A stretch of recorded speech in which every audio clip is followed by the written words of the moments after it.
Thanks for tuning in to the Thumb Strong podcast. If you could, please like and subscribe to help us reach more people and help them get started in their fitness journey. Thanks and enjoy the episode. Welcome back to another episode of the Thumb Strong podcast. Bethany, today, what are we talking about? Well, a little introduction. If you're confused by carbs or unsure if fat is your friend, not sure how much protein you really need, in today's episode, we're cutting through the noise and giving you the real science and the real scoop on macros. So that'd be carbs, fat, and protein. In the media, it gets tossed around, protein's good, carbs are bad, no, fats are bad, no, fats are good now, and then carbs are good. So it can be very confusing if you don't know how to sift through it all. So we're going to help you do that today. So just a quick overview of what we're going to go over is what macros are, how many calories they contain, and their role in the body, the top 10 whole food sources for each, so the best sources to get protein, carbs, and fats from, some different peer-reviewed research on why they matter and their importance, and how to best balance them for your results. So, first section, what are macronutrients? Want to take that away to Lauren? Maybe? What are macronutrients? Yeah, So I'll go into each of them. Basically, they make up that's hard to explain. You don't have your notes? They're just kind of Nobody has notes. Yeah. No, I don't. Bethany does. Okay. Well, anyways. I'll let you take that. Okay, I'll take it then. So they are the main building blocks of food. And so when you think of calories, that's where your calories are coming from in your foods. It's from those 4 macronutrients, or 3 macronutrients. There's technically 4. Protein is a major one, obviously. So 4 calories per gram on that. And not like food gram of protein. Well, it's food gram, like if you look at a food label.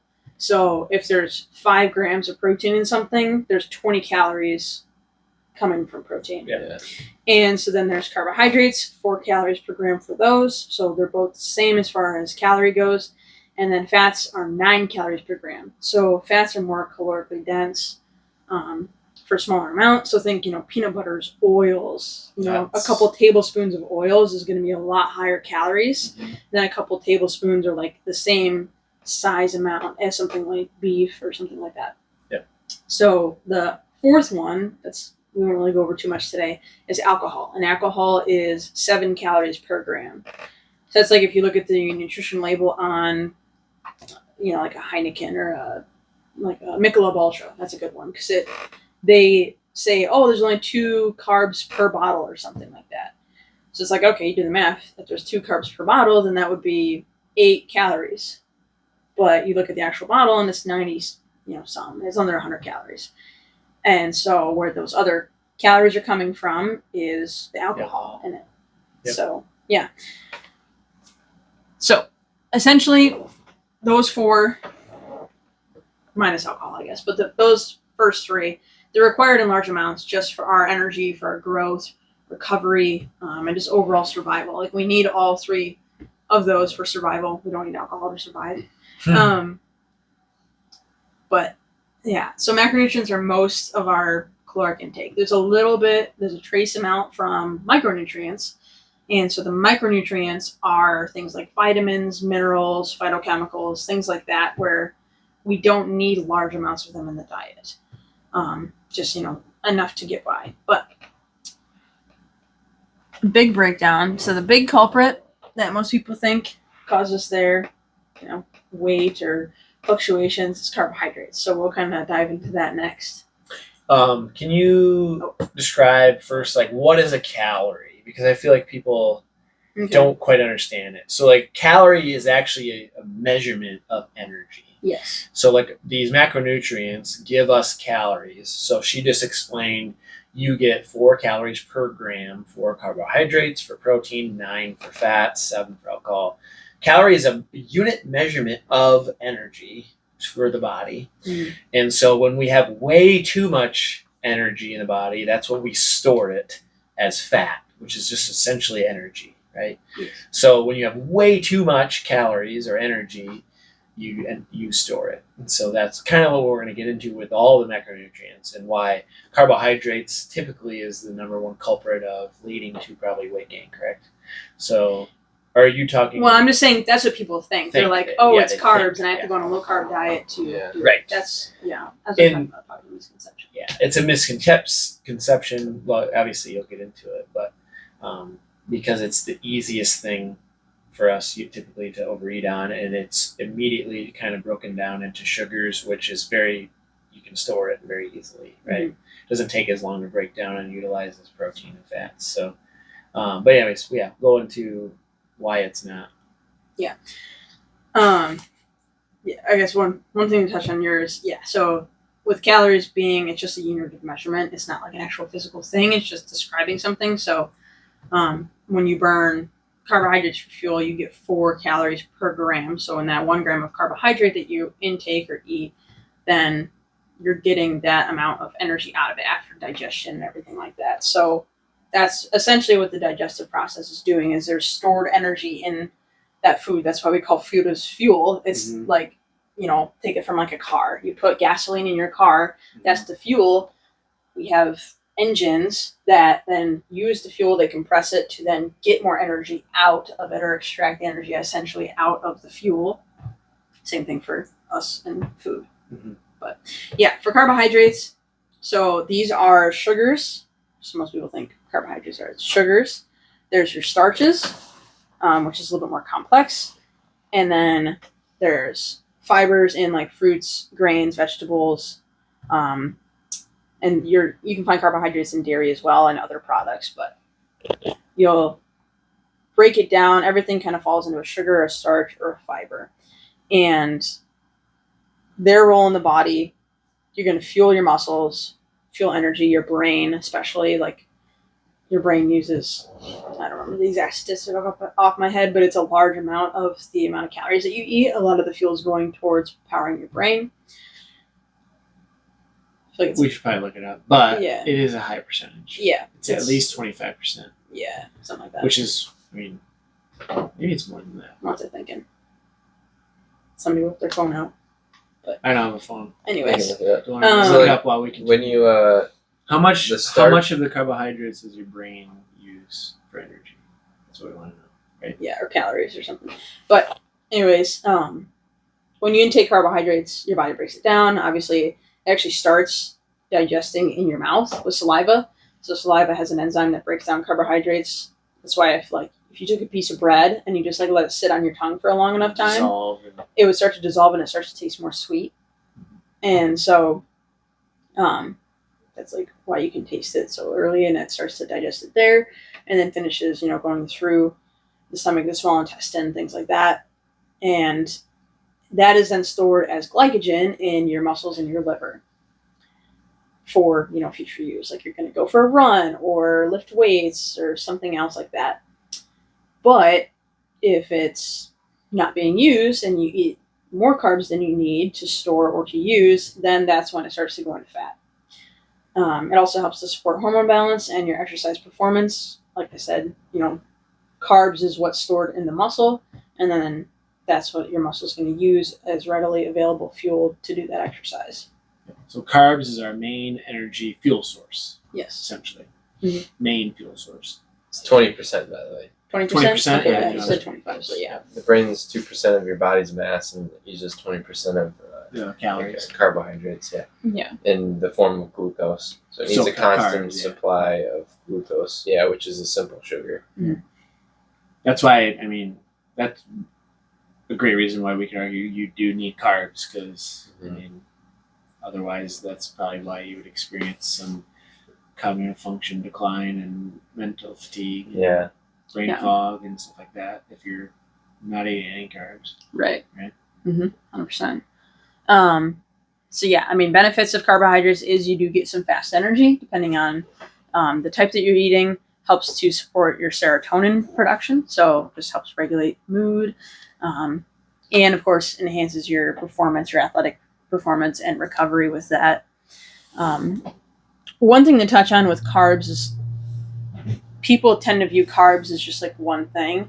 As I said before, you break it down into sugars. You have starches, and you have fibers. What are some examples of those? Of people each. might be wondering, Yeah, so of each to break of them. that down, there's monosaccharides, disaccharides, and oligosaccharides.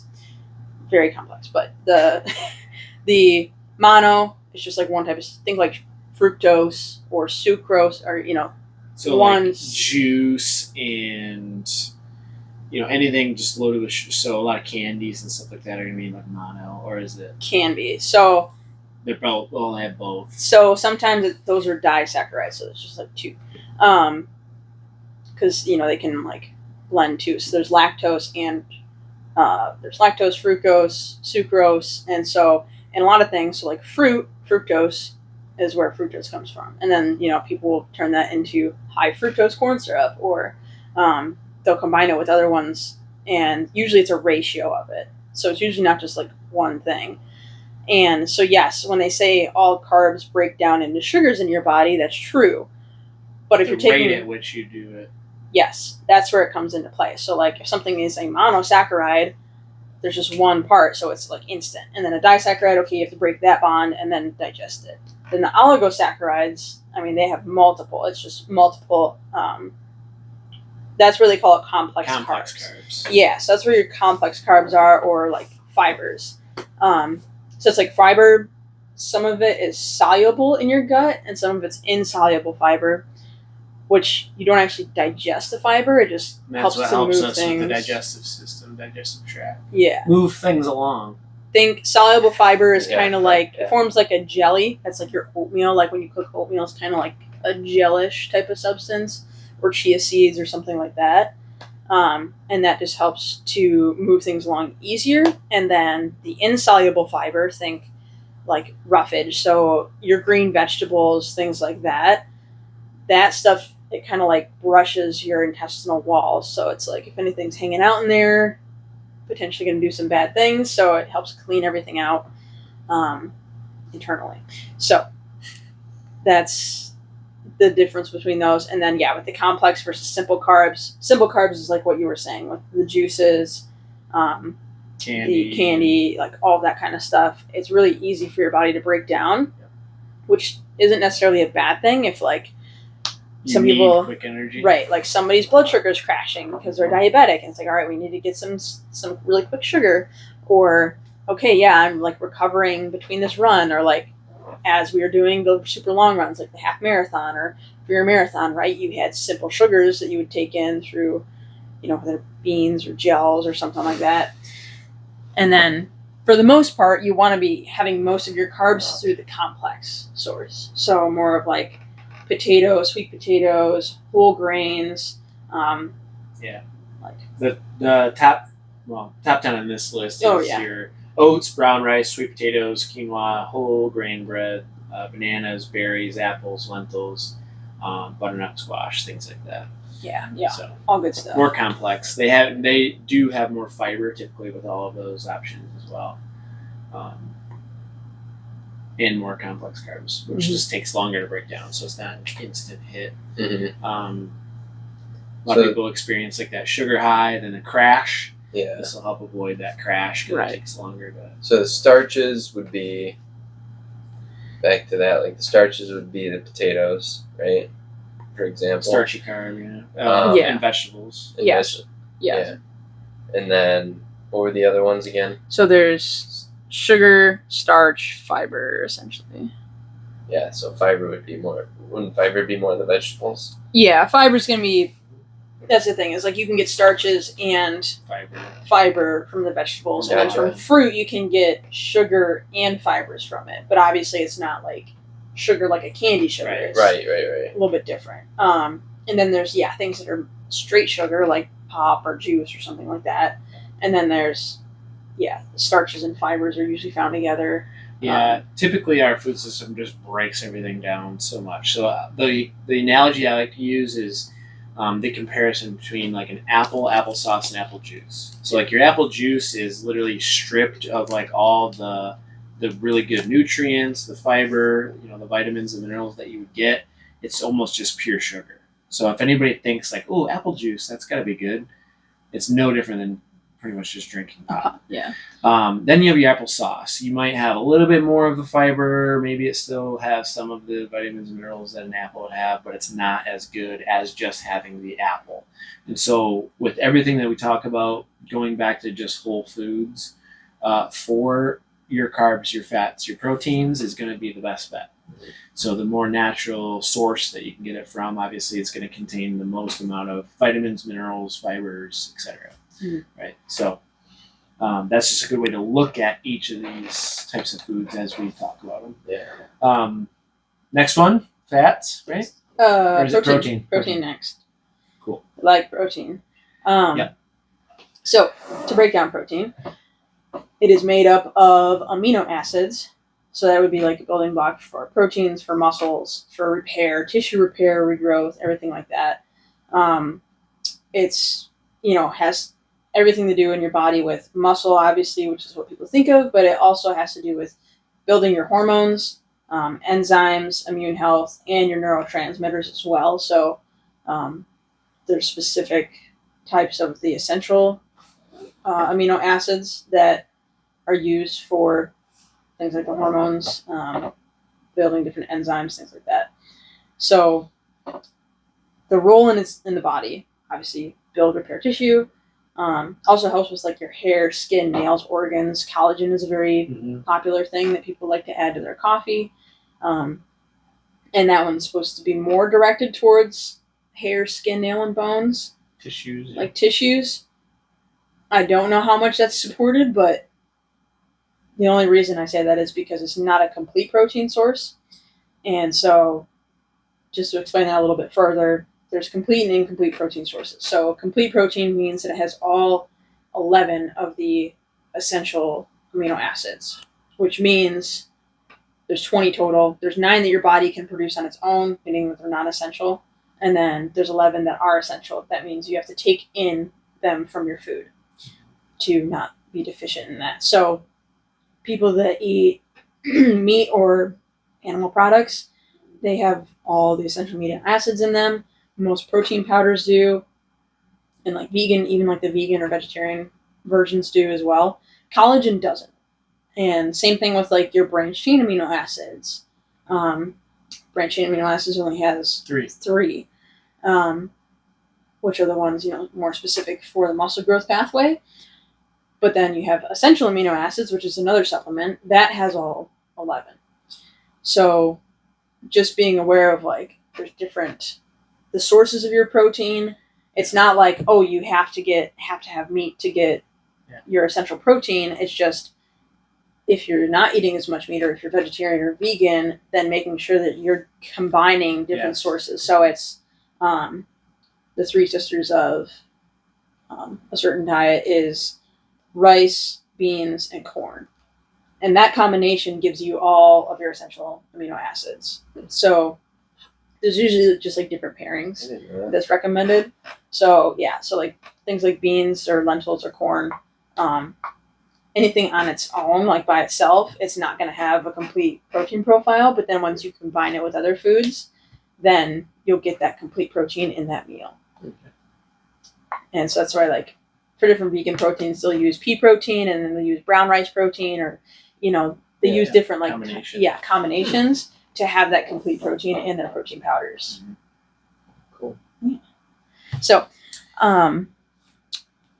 the one big thing with protein too is it increases satiety. So you basically feel more full. So that's why it's great to have like in the morning with breakfast, because then you're not going to be hungry all day long. When you think about the typical American diet, it's usually simple carbohydrates, which is, we just talked about, most of the simple carbs are like instant energy. You digest it very fast. So think of like your bagels, your toast, your donuts, your Pop-Tarts, your cereals. All of it is just carbohydrates, and they're very fast digesting.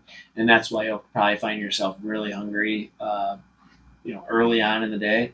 So we always recommend including protein with your breakfast, because it's going to increase your, hunger, or decrease your hunger levels, make you feel more full, because it takes longer to break down and digest. So it actually, to break down protein, and break down all those amino acids, it actually requires energy to do so. So like when you eat a carb and it's 4 calories per gram, you're pretty much utilizing 4 calories as energy.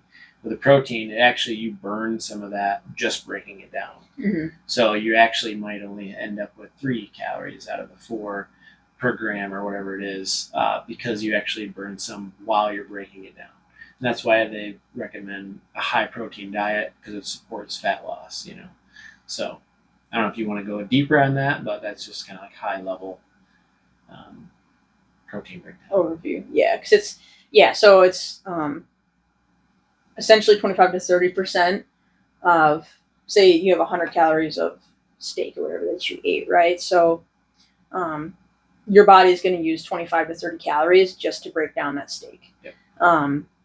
And then for fats and carbs, they're pretty much more readily available. There is still some energy from the thermic effect of food and in breaking that down, but nowhere near as much as protein. Right. So for some people, just going from a low protein to a high protein diet makes a big difference as far as weight loss, because they really don't do anything besides just change what they're eating. And then, and typically when you eat more protein, you eat less total calories, because you're going to reduce a little bit of your carb and fat intake potentially, and you have the thermic effect. So yes, it's a win-win. All and the you wins. Support muscle growth and tissue repair. Yeah, all the good things. Get your protein. So as far as the best whole food sources, do you have those? Do you have some in mind that you can think of? What's your favorite proteins? Yeah, my favorite proteins. And then I'll list steak, chicken, lentils, quinoa for more bean side of it. Turkey, protein powder, I would say.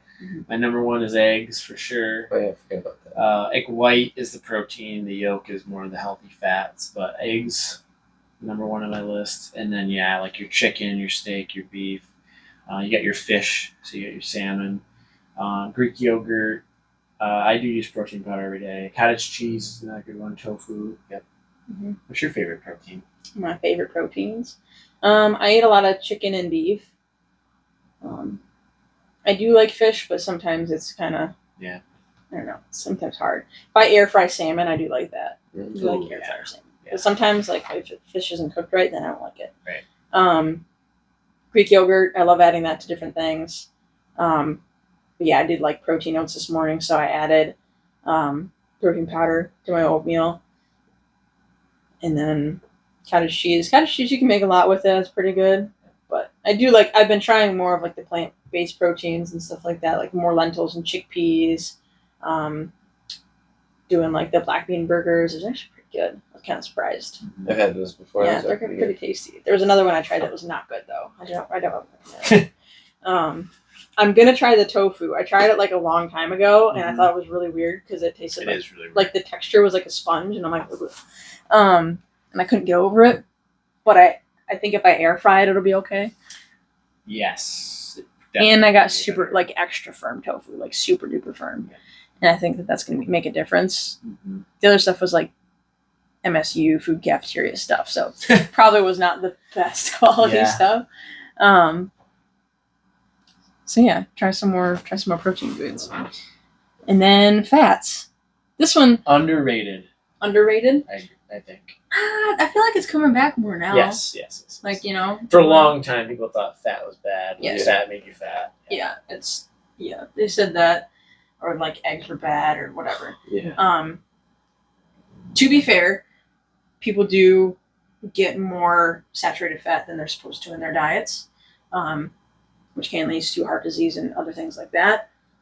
But there's lots of good fats, and we're designed to have more of the good fats. So unsaturated fats. Yes. So there's different types of fats. Are your saturated fat? Those are the ones that turn solid at room temperature. Yes. So butter, things like that. I mean, it's gonna be solid at room temp. Even actually coconut oil is technically a saturated fat. Whereas people are oh, it's so healthy because it's coconut, but it's actually a saturated fat as well. But then we have the monounsaturated and polyunsaturated fats. Both of those, you're going to find that more in an oil form or from nuts, seeds, olives, fish. also in some egg yolk as well. Also in higher concentration for a grass-fed beef. So grass-fed beef, more of their fats are the monounsaturated and polyunsaturated fats. And then there's also trans fats, which technically those are somewhat banned now. I think any potato chips. Yeah, like potato chips, fast food. Mm-hmm. It's still in fast food, but it's not supposed to be in any sort of sold food in the store because they've kind of like outlawed it. Yeah. But I don't know. It's still around, so. Yeah. Maybe they have a certain time to get it off the shelves. Yeah, I thought that already passed though, but that's also, it could still be out there, because it's still in the nutrition facts of some like. Why fast food did places. they ban that? Do you know? So a trans fat. It's not actually digestible, right? Well, the problem with the trans fat is they flip. There's like a chain of all the little fats of whether it's monounsaturated or polyunsaturated. There's like different shapes. It's really hard to explain this, but for my food science class, it's just in different shapes and how it's connected is different. And with the monounsaturated and polyunsaturated, they connect more loosely just because if it's an oil, and then the saturated is shaped a little bit differently. And so then that's why it's solid at room temperature. And then the trans fat, they engineered it to attach differently. Fat. It was an engineered fat, so it's Yeah. not a naturally occurring fat. Right. And so it they just essentially changed the shape of it, and so it solidified or it was a little bit different as far as production. Like it was better for food production, mass food production. So it was essentially engineered to be a different form of fat, but it ended up being awful for us. Right. And so no more. Even just like the tiniest bit, like a gram or two a day, is horrible for you. Yes, even just a little bit. And they put Let me actually look right now. like a very small amount in a serving of chips, Yeah. but when you eat the whole bag, I mean, Then you're really screwed. Yeah. I'm just gonna look up real quick because I swear I've seen it in the nutrition facts of certain things. But Yeah. do you want to talk about the roles yeah. of fats? Well, and fats are essential for brain health, your hormones, and vitamin absorption. So you've probably heard of water-soluble vitamins, so like vitamin B, vitamin C. Then you've probably heard of your fat-soluble vitamins, so think of your vitamin D, vitamin K. So you actually need fats to absorb certain vitamins. So that's why typically you'll want to recommend taking like a multivitamin with food, because you actually need fats to be able to absorb it and utilize the vitamins. So the role in the body supports hormone production. So think your testosterone, your estrogen, among many other hormones. Provides long-lasting energy. So like we mentioned, it gives you 9 calories per gram. It's not broken down as fast as your carbohydrates. Your carbohydrates are like your immediate energy source. Your fats are going to be long-lasting. It also helps maintain the membranes and brain function. So omega-3 fats, which are going to be so your unsaturated fats, are one of the only fats that can actually pass through the blood-brain barrier. So omega-3 fatty acids are extremely good for brain health and cognitive function, memory, things like that. So like fish oil or fish in general.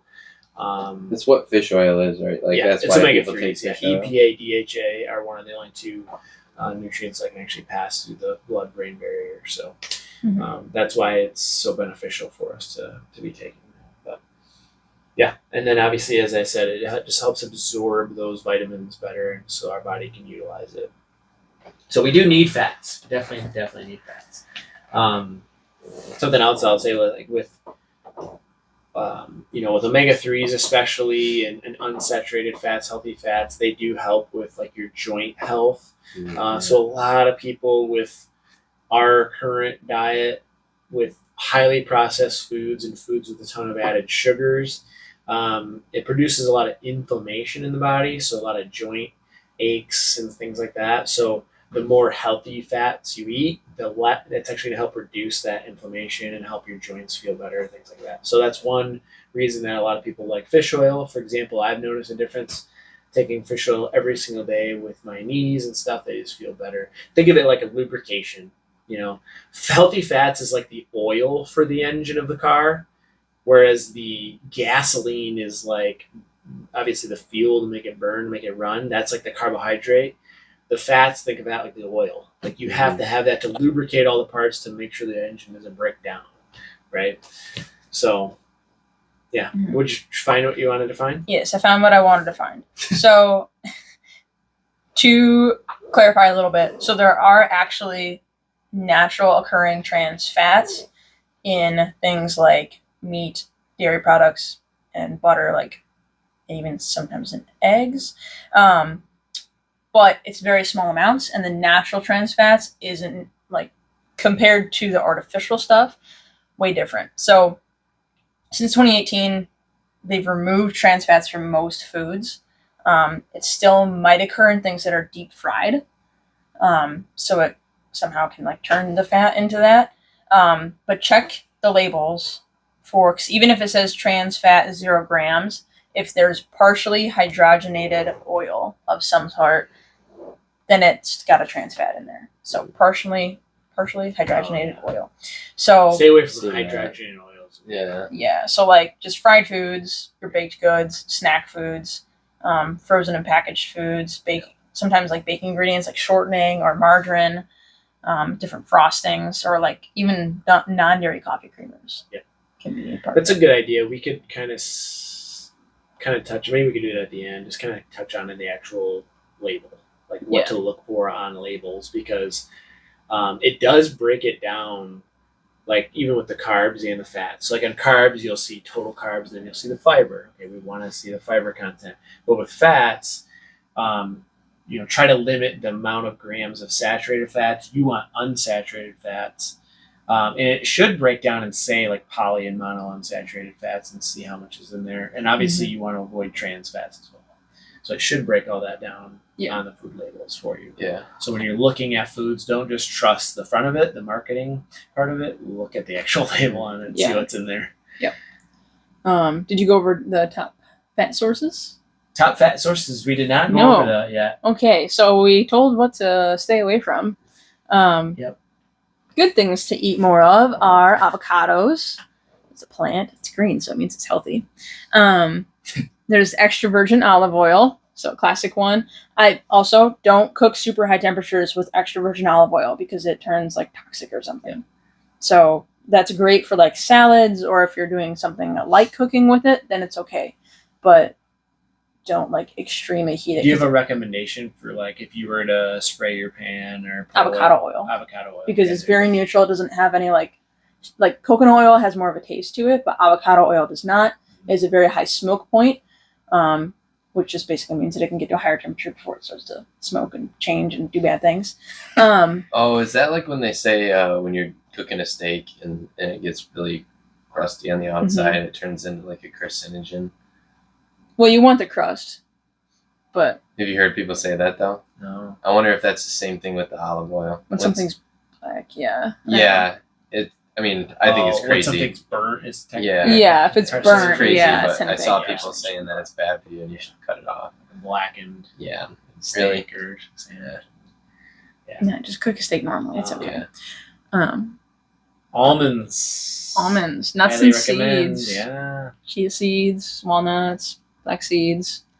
And then, of course, like your fish. So, like, fatty fish, not just all fish. So, salmon and sardines. Look for wild-caught salmon. Walmart actually has some. The Great Value brand is wild-caught. Make sure it's wild-caught, not wild-farmed or whatever. They're going to put different things on it or say, like, or farm-raised or something, blah, blah, blah, or, like, fresh-caught, but it has to say wild-caught for your fish. Otherwise, they're swimming in tanks of just nasty stuff.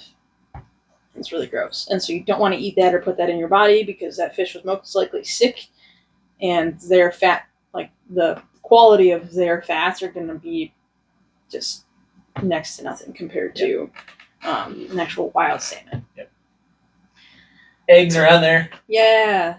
All eggs. Yep. He's got his Amen. eggs. You got your protein and your fats. It's number one. It's king of all. I Yeah. He's a king. eat 4 eggs every day. Eggs. What Just about steak and eggs for breakfast? live off of eggs? Right, I can do that. That's Dude, a lot my of buddy- saturated fat, though. My buddy Colton is It's a good saturated fat. carnivore right There's- now. There's Is no he? good or All bad he saturated eats fats. is steak and eggs. Wait, what'd you say? Like saturated fats are good up to a certain point, but once you eat too much of it, then Right, it's yeah. not good for you. Same Well, like it's with like carbs. Yeah, Right. yeah. So there's not like good or bad saturated fats, but yeah. Nut butters would be the last one on there. Yeah. Almond and peanut butter. Mhm. However, I don't like. I love peanut butter. You guys know I eat Yeah. peanut butter and jelly sandwiches a lot. Realistically, I should do more of like an almond butter or something because peanut butter does have the hydrogenated oils and palm oil and stuff. Probably not all of them though. Not all of Different them. Not all of them, but the Yeah. one I like, Jif. Jif, Obviously.